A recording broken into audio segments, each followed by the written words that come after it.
అసలు మిల్క్ అనేది wrong concept. పెరుగు మంచిది, పెరుగు మంచిది కానీ పాలు మంచిది. ప్రోబయోటిక్ అంటారు కదా, పెరుగులో ప్రోబయోటిక్స్ ఉంటాయి. ప్రోబయోటిక్స్ జనరల్ పాలు మంచిది కాదు. ఎందుకంటే మనం వేరే స్పీసీస్ పాలు తాగుతున్నాం. మదర్ మిల్క్ మంచిది బేబీకి. అవును, 6 months అయిన తర్వాత వేరే స్పీసీస్ పాలు మంచిది కాదు. ఎందుకంటే పాలు ఒక స్పీసీస్లో పాలు is meant only for that species. ఇప్పుడు ఆవు పాలు అనుకోండి, ఆవు పాలు అంటే దూడకు మంచిది, అది గ్రోత్కి మంచి, చాలా ఎక్స్పోనెన్షియల్ గ్రోత్ అవుతుంది బేబీ. కాఫీ మంచిది కానీ వేరే మనం తాగటం మంచిది. అంటే మన వాళ్ళు ఆయుర్వేదం కూడా మనం సెకండ్ మాట్లాడుకుంటే వాళ్ళు ఏమంటారంటే ఆవు నెయ్యి, ఆవు పాలు, ఆవు ద్వారా వచ్చేదంతా కూడా మనకు మంచిది బ్రెయిన్. ఆవు పాలు కాదు, ఆవు గీ పర్వాలేదు కానీ ఆవు పాలు మనకి కర్డ్స్ ఫామ్ లో అటువంటి ఫామ్ లో మంచిగా. యాక్చువల్ మిల్క్ తీసుకుంటే దట్ ఆవు పాలు మెంట్ ఓన్లీ ఫర్ కాఫ్, అంటే వాళ్ళ పిల్లలకి అంతే. మనం వేరే స్పీసీస్ పాలు దాటం కరెక్ట్ కాదు, అది నేచర్ అగైన్స్ట్. అది అంటే మనుషులు వాళ్ళు తీసుకోవాలి, మనుషులంటే అంతే exact same species, that is nature.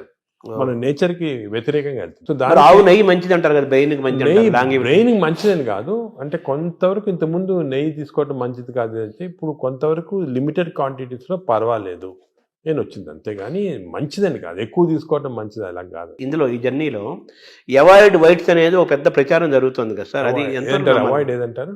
Avoid whites అంటే అన్నము, వైట్ అనేది జనరల్ టర్మినాలజీ, కానీ జనరల్ గా దోస్ అంటే ఇప్పుడు మనం ఫుడ్ లో కార్బోహైడ్రేట్స్, ప్రోటీన్, ఫ్యాట్ లో saturated fat, unsaturated fat example ఏమంటే ఆలివ్ ఆయిల్. వెస్టర్న్ కంట్రీస్ లో ఆలివ్ ఆయిల్ ఎక్కువ తింటాం, మనం ఆలివ్ ఆయిల్ తో కుక్ చేయలేము.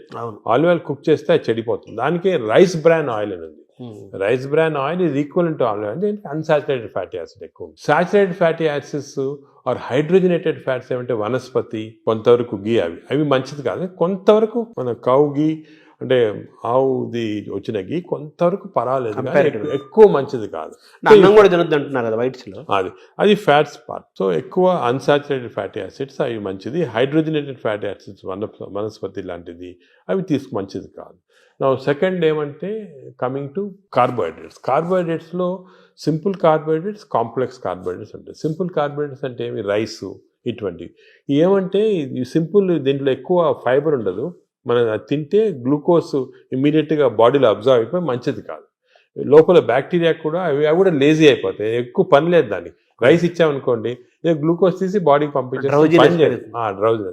వేరే సేమ్ కాంప్లెక్స్ కార్బోహైడ్రేట్స్ మిల్లెట్స్ ఉంటాయి. ఎగ్జాంపుల్ మిల్లెట్స్ అనుకోండి, దాంట్లో చాలా ఫైబర్ ఉంటుంది, గ్లూకోజ్ ఆ ఫైబర్ మధ్యలో ఉంటుంది. దాన్ని ఎక్స్ట్రాక్ట్ చేయాలంటే అంత ఈజీ కాదు, బ్యాక్టీరియా కూడా కొంచెం పనిచేయాలి దానికి. ఒకప్పుడు మనం రాగులు, ఆరికలు, రాగులు కానీ మంచిది, ఈ సొరగము అవన్నీ కూడా అంటే మిల్లెట్స్ ఆర్ వెరీ గుడ్. ఇవి మనం రియలైజింగ్ నా ఎక్కువ మిల్లెట్స్ తింటే మంచిది అది. సో దీస్ కార్బోహైడ్రేట్స్ లో మిల్లెట్స్ ఎక్కువ కాన్సన్ట్రేట్ చేసేసి ఎస్పెషల్లీ పాలిష్డ్ రైస్ అవాయిడ్ చేయాలి. అంటే మామూలుగా అన్నము కంపారిటివ్ గా అన్నం తింటే తొందరగా అరుగుతుంది, ఈజీ డైజెస్టివ్ అనే మనకి ఈజీ డైజెషన్ మనకు మంచిది కాదు. మనకి ఈజీ డైజెషన్ అంటే పేషెంట్స్ కి, బాగా వీక్ ఉన్న వాళ్ళకి అవసరం, కానీ మనకి normal human being complex digestion మంచిది. ఎందుకంటే కాంప్లెక్స్ డైజెషన్లో ఫైబర్, దీన్ని గ్లైసిమిక్ ఇండెక్స్ అంటారు, ఒక టర్మినాలజీ పబ్లిక్ కూడా తెలియాలి. గ్లైసిమిక్ ఇండెక్స్ అంటే ఏమంటే మన ఆహారం తిన్నామంటే మన బ్లడ్ షుగర్ లెవెల్ ఎంత ఇంక్రీజ్ అవుతుంది. So glycemic index of food ఎక్కువ ఉంది అంటే డైజెషన్ కావచ్చు, కానీ ఆ గ్లైసిమిక్ ఇండెక్స్ ఎక్కువ కావటం వల్ల గ్లూకోజ్ ఎక్కువే మంచిది కాదు బాడీకి. సో రైస్కి, షుగర్కి మ్యాక్సిమం గ్లైసిమిక్ ఇండెక్స్, ఎందుకంటే షుగర్ తినడానికి ఇమీడియట్ గ్లూకోజ్ ఎక్కువ అవుతుంది, రైస్ తినడానికి కొంతవరకు అవుతుంది. కానీ కాంప్లెక్స్ కార్బోహైడ్రేట్స్ మిల్లెట్స్ అయితే గ్లైసిమిక్ ఇండెక్స్ తక్కువ. కొన్ని ఉన్నాయి బీన్స్, మన చిక్కుడుకాయ, ఇది కిడ్నీ బీన్స్ అంటారు అవి, అవన్నీ రాజ్మా, ఇవన్నీ గ్లైసిమిక్ ఇండెక్స్ తక్కువ. అవి కూడా కార్బోహైడ్రేట్స్, గ్లైసిమిక్ ఇండెక్స్ తక్కువ. అంటే అవి తింటే దాంట్లో ఫైబర్ నుంచి గ్లూకోజ్ బయటికి లాగాల, బ్యాక్టీరియా పనిచేయాలి, అన్ని చేసి స్లోగా గ్లూకోజ్ ఇంక్రీజ్ అవుతుంది. సో దట్ ఈస్ నాట్, అది మంచిది. లో గ్లైసిమిక్ ఇండెక్స్ అంటే మంచిది. సో ఇది కార్బోహైడ్రేట్స్. సో అరుగుదల రైస్ తింటే మంచిది అరగటం అనేది మంచిది కాదు, తొందర అరగకూడదు, డిలేగా. థర్డ్ ఆస్పెక్ట్ ప్రోటీన్ లో మనకి యానిమల్ ప్రోటీన్, వెజిటబుల్ ప్రోటీన్ అంటే ఈ స్ప్రౌట్స్, దాల్స్, ఇవన్నీ వెజిటబుల్ ప్రోటీన్. యానిమల్ ప్రోటీన్లో కొన్ని మంచి ఉంది, చెడు ఉంది. Animal protein high quality protein. For example eggs అనుకోండి, మంచిది యానిమల్ ప్రోటీన్.